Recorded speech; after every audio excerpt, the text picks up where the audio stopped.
আসসালামু আলাইকুম রহমতুল্লাহ। দর্শক, আপনারা অনেকেই আমার কাছ থেকে জানতে চান আমি যে মাঠে ময়দানে কাজ করি, এমবিএ টাইমসে কাজ করি, তো সেই কাজের শুরুটা আসলে কোথা থেকে হয়েছে, কিভাবে শিখেছি, এবং আপনারা যারা এই ফিল্ডে আসতে চান অর্থাৎ সাংবাদিকতার জগতে কাজ করতে চান তারা কোন মাধ্যমে সেটা শিখতে পারেন।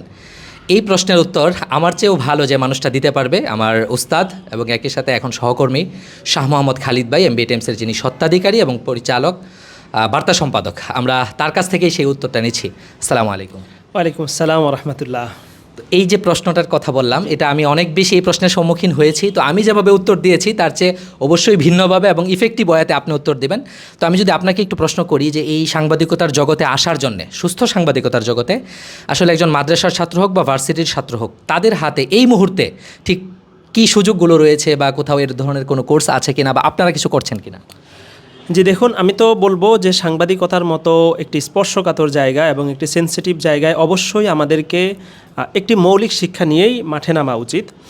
আমরা এখন সামাজিক মাধ্যমের কল্যাণে অনেক কন্টেন্ট দেখে থাকি যেটা আসলে কোনোভাবেই মানোত্তীর্ণ নয়। তারা যে কথাগুলো বলছেন সেই কথার শুরু এবং শেষের মিল থাকছে না, তাদের কন্টেন্টের কোয়ালিটি ভালো হচ্ছে না এবং তাদের সাংবাদিকতার যে ন্যূনতম যে বেসিকগুলো রয়েছে সেগুলো তারা আসলে ফলো করতে পারছেন না।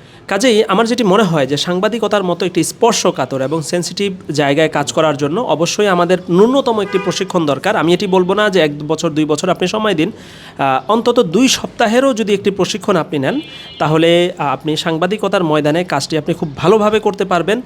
আগে যদি আপনার কথা 10 জন মানুষ করে শুনে থাকতো, আপনি যদি এই কোর্সটি করে থাকেন তাহলে আপনার কথা 100 জন মানুষ শুনবে এবং একজন মানুষ যদি আপনার কথা শোনা শুরু করে সে আসলে আপনার কথা শেষ না হওয়া পর্যন্ত সে আপনাকে স্ক্রল করে স্কিপ করে যাবে না। তো সেই জায়গাতে একটা বিষয় হলো, কাদের থেকে আমরা শিখবো? যারা মাঠে ময়দানে কাজ করে নাকি শুধু যারা হয়তো ইনডোরে কাজ করে অভ্যস্ত? আমি বলবো যে মাঠ পর্যায়ের যে অভিজ্ঞতা সেটি আসলে আপনি কোনো পাঠ্যপুস্তক বা বইয়ের মলাট আপনাকে সেই শিক্ষা দিতে পারবে না, যে অভিজ্ঞতা আপনাকে মাঠের অভিজ্ঞতা থেকে অর্জন করা যাবে। তো সেই জায়গা থেকে আমার যেটি মনে হয় যে আমাদের সাংবাদিকতার যে প্রশিক্ষণের বিষয়টি রয়েছে সেটি আসলে এমন ব্যক্তিদের থেকে শেখা উচিত যারা নাম কাওয়াস্তে কোনো কোর্স বিক্রি করছেন, রুমের মধ্যে বসে কিছু লেকচার দিচ্ছেন। তার বদলে যদি আমরা এমন ব্যক্তিদের কাছ থেকে শিখি যারা এই মুহূর্তেও মাঠে ময়দানে কাজ করছেন, লেটেস্ট যে আপডেটগুলো রয়েছে, ময়দানের যে পরিস্থিতি রয়েছে, সাংবাদিকতার ক্ষেত্রগুলোও যে আসলে সময়ের সাথে পরিবর্তন হচ্ছে এবং সেই সংবাদ প্রকাশ করার ক্ষেত্রগুলোও যে চেঞ্জ হচ্ছে, এই বিষয়গুলো সম্পর্কে যারা একেবারে আপ টু ডেট থাকেন, মাঠে ময়দানে কাজ করেন, তো তাদের কাছ থেকে যদি আমরা শিখতে পারি তাহলে আমরা একেবারে লেটেস্ট শিক্ষাটাই আমরা আসলে তাদের কাছ থেকে পাবো।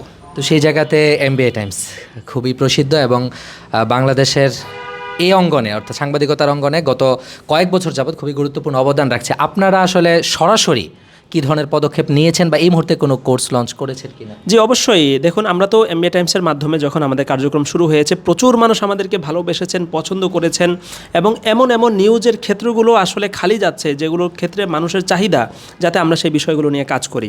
তো যেহেতু আমাদের একার পক্ষে সম্ভব নয়, সে কারণেই আমরা চেষ্টা করছি যে আমাদের মতো সমচিন্তার যারা রয়েছেন, যারা উদ্যমী তরুণ রয়েছেন, মেধাবী শিক্ষিত রয়েছেন, আমরা চাই তারাও এই ময়দানে আসুন এবং তাদেরকে শেখানোর জন্যই এমবিএ টাইমসের পক্ষ থেকে অফিসিয়ালি জার্নালিজমের কোর্স চালু করা হয়েছে এবং সেখানে আপনি নিশ্চয়ই জেনে থাকবেন আমাদের বিগত বছর যে কোর্সগুলো হয়েছিল সেখানে ব্যাপক সাড়া পড়েছে, মানুষের আমরা আনবিলিভেবল রেসপন্স পেয়েছি এবং সেটারই ধারাবাহিকতায় আমরা চলতি বছরও সাংবাদিকতার প্রশিক্ষণ রেখেছি। 1 বছর মেয়াদি ডিপ্লোমা প্রশিক্ষণ রয়েছে, একই সাথে 2 মাস মেয়াদি প্রশিক্ষণ রয়েছে এবং যাদের হাতে সময় সংক্ষিপ্ত, আপনি বলছিলেন যে যারা স্টুডেন্ট বা যারা ব্যস্ত তাদের জন্য আমরা 2 সপ্তাহ মেয়াদি প্রশিক্ষণ রেখেছি, যেটি রমজানের আগে একটি হবে, 26শে জানুয়ারি থেকে শুরু হবে এবং ফেব্রুয়ারির 10 তারিখ পর্যন্ত হবে। এর পাশাপাশি রমজানের শুরু থেকে আরেকটি প্রশিক্ষণ আমাদের হচ্ছে।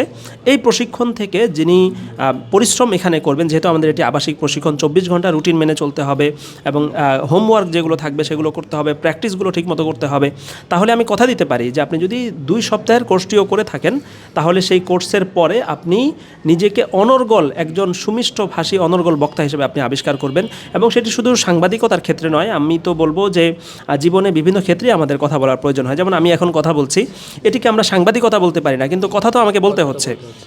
আমি যখন আমার স্টুডেন্টদের সামনে কথা বলছি তখনও আমাকে সেখানে কথা বলতে হচ্ছে। আমি যদি গ্রামে চায়ের দোকানে বসে 10 জন মানুষের সামনে কথা বলি, আমাকে তখনও কিন্তু কথাই বলতে হচ্ছে। তো কাজেই কথা বলার যে কলা কৌশলগুলো আছে সেগুলোই আমরা শেখাই, এবং সাথে সাংবাদিকতার অন্যান্য বিষয়গুলো থাকে। তো আপনি যদি একটি কোর্স ভালো করে করেন, আপনি সারা জীবন যে কোনো ক্ষেত্রে, যে কোনো পরিস্থিতিতে এবং যে কোনো সেক্টরে আপনি অনর্গল মানুষকে বিমোহিত করে কথা বলতে পারবেন, এই নিশ্চয়তা আমরা দিতে পারি।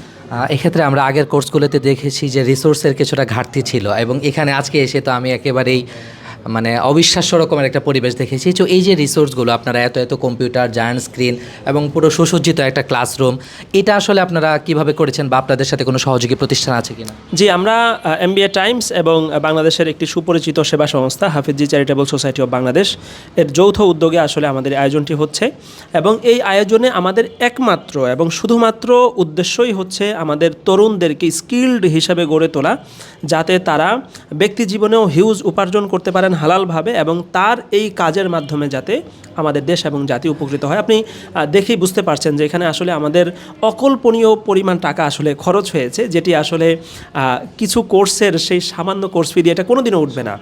আমাদের উদ্দেশ্য হচ্ছে এই আয়োজনের মাধ্যমে যাতে আমাদের ছেলেগুলো যোগ্য হয়ে ওঠে, তারা যাতে দেশ এবং জাতির সেবা আত্মনিয়োগ করতে পারে। কারা কারা ঠিক, আমরা অনেক সময় এই ধরনের ভিডিও দেখলেই ভাবি যে মাদ্রাসার শিক্ষার্থীরাই সম্ভবত এই কোর্সটা করবে। কারা, মানে ঠিক কোন শ্রেণীর শিক্ষার্থী বা কোন বয়সী মানুষরা আসলে এই কোর্সে এনরোল করতে পারবে? এই দিক থেকে আসলে আমাদের এই কোর্স পুরোপুরি উন্মুক্ত। মাদ্রাসা পড়ুয়া শিক্ষার্থী, মাদ্রাসা থেকে পড়ালেখা শেষ করা আলেম, স্কুল কলেজ পড়ুয়া বা ভার্সিটি পড়ুয়া শিক্ষার্থী, বা যারা সেখান থেকে শিক্ষা সমাপ্ত করেছেন, বিভিন্ন পেশায় রয়েছেন, যে কোনো শ্রেণী এবং ঘরানার ব্যক্তি আমাদের এই কোর্সগুলো করতে পারেন। আমাদের কোর্সের সিলেবাস, মডিউলগুলো সেভাবেই সাজানো রয়েছে। বাকি যেহেতু আমরা মাদ্রাসা ব্যাকগ্রাউন্ড থেকে আমাদের একটি অংশ উঠে এসেছেন, এবং যারা আমাদেরকে পছন্দ করেন তারা মাদ্রাসা ব্যাকগ্রাউন্ডে না হলেও তারা দ্বীনি বা ইসলামী চেতনা তারা লালন করেন, এ কারণে পোশাক এবং বেশভূষার কারণে অনেক সময় মাদ্রাসার আয়োজন মনে হয়। বাকি এটি সবার জন্য উন্মুক্ত, এবং আমাদের বিগত কোর্সগুলোতে অলমোস্ট 50% স্টুডেন্ট যারা এনরোল করেছিলেন তারা আসলে মাদ্রাসা ব্যাকগ্রাউন্ডের বাহিরের ছিলেন। জি। তো দর্শক, আপনাদের যে প্রশ্নগুলো, আমিও মাদ্রাসা ব্যাকগ্রাউন্ড এবং ভার্সিটিতে পড়েছি একসাথে, সমন্বিত ব্যাকগ্রাউন্ডে আর কি।